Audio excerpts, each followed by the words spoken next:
ನಮಗೆ ಕಷ್ಟವೆಂದರೇನು ಪರಮಾತ್ಮ? ನಾವೆಲ್ಲರೂ ಸೋತಿರುವರು. ಇದೇನು ಭೀಮಸೇನನು ಏನನ್ನೋ ಯೋಚಿಸುವಂತಿದೆ.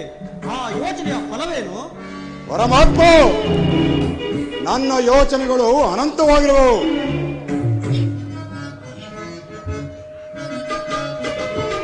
ಸಹಿಸನು ಅಪಮಾನವ, ತಡೆಯನು ಮನದಲ್ಲಿ ಕೋಪವನಿ. ಸಹಿಸನು ಅಪಮಾನವ ಪರಮಾತ್ಮ, ಸಹಿಸನು ಅಪಮಾನವ, ತಡೆಯನು ಮನದಲ್ಲಿ ಕೋಪವನಿ. ಸಹಿಸನು ಅಪಮಾನವ, ಪಪಿಗಳ ಕೊಲ್ಲುವೆ ಪಡ ಪಡ, ಗೌರರ ಗೆಲ್ಲುವೆ ಬಲೆ ಬಲೆ.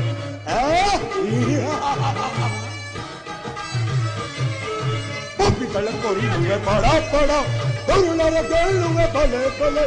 ರಣದಲ್ಲಿ ದುರುಳರ ಸಿರಗಳ ಕಡವೆ, ರಣದಲ್ಲಿ ದುರುಳರ ಸಿರಗಳ ಕಡವೆ. ಸಹಿಸನು ಅಪಮಾನವ, ತಡೆಯನು ಮನದಲ್ಲಿ ಕೋಪವನಿ. ಸಹಿಸನು ಅಪಮಾನವ, ಪಪಿ ಕೌರವನ ತೊಡೆಯನು ಮುರಿದ.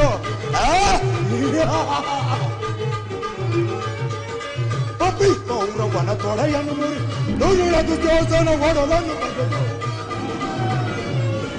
ದುರುಳದು ಜೋಸನ ಒಡಲನ್ನು ಬಗೆದು. ರಣದಲ್ಲಿ ದುರುಳರ ಸಿರಗಳ ಕಡವೆ, ರಣದಲ್ಲಿ ದುರುಳರ ಸಿರಗಳ ಕಡಚುವೆ. ರಣದಲ್ಲಿ ದುರುಳರ ಸಿರಗಳ ಕಡವೆ. ಸಹಿಸನು ಅಪಮಾನವು, ತಡೆಯನು ಮನದಲ್ಲಿ ಕೋಪವನು. ಸಹಿಸನು ಅಪಮಾನವು, ಸಹಿಸನು ಸಹಿಸನು ಸಹಿಸನು ಅಪಮಾನವು. ಪರಮಾತ್ಮ, ಭೀಮಸೇನ, ನನ್ನ ಯೋಚನೆಗಳು ಅನಂತವಾಗಿರುವವು. ಅದರಲ್ಲಿ ಮುಖ್ಯ ಅಂಶಗಳನ್ನು ಹೇಳುವೆನು, ಕೇಳು.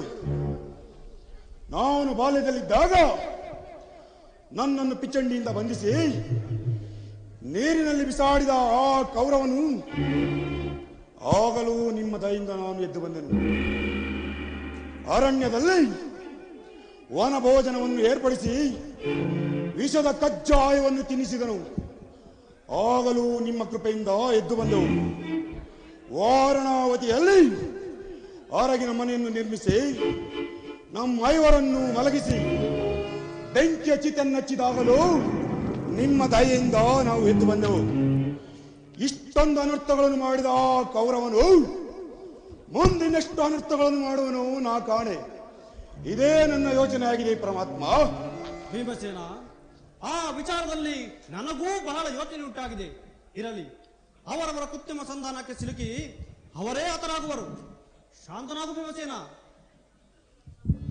ಧರ್ಮನಂದನ, ನಾನು ಈ ದಿನ ಇಲ್ಲಿಗೆ ಬಂದ ಮುಖ್ಯ ವಿಚಾರವೇನೆಂದರೆ, ತುಂಬು ಗರ್ಭಿಣಿಯಾದ ನನ್ನ ತಂಗಿಯಾದ ಸುಭದೆಯನ್ನು ಕರೆದುಕೊಂಡು ಹೋಗಲು ಬಂದಿರುವೆನು. ಇದಕ್ಕೆ ನಿನ್ನ ಅಭಿಪ್ರಾಯ? ಪರಮಾತ್ಮ, ನಿನ್ನ ವಾದಕ್ಕೆ ನಾವು ಪ್ರತಿವಾದ ಹೇಳುವೆ. ತಮ್ಮ ಇಚ್ಛೆಯಂತೆ ಈ ದಿನ ಇಲ್ಲಿ ಇದ್ದು ನಮ್ಮ ಸಂಧಾನವನ್ನು ಸ್ವೀಕರಿಸಿ ಬೆಳಿಗ್ಗೆ ಪ್ರಾತಃ ಕಾಲ ಕರೆದುಕೊಂಡು ದಯಮಾಡಬಹುದು. ಆಗಲೇ ಧರ್ಮನಂದನ.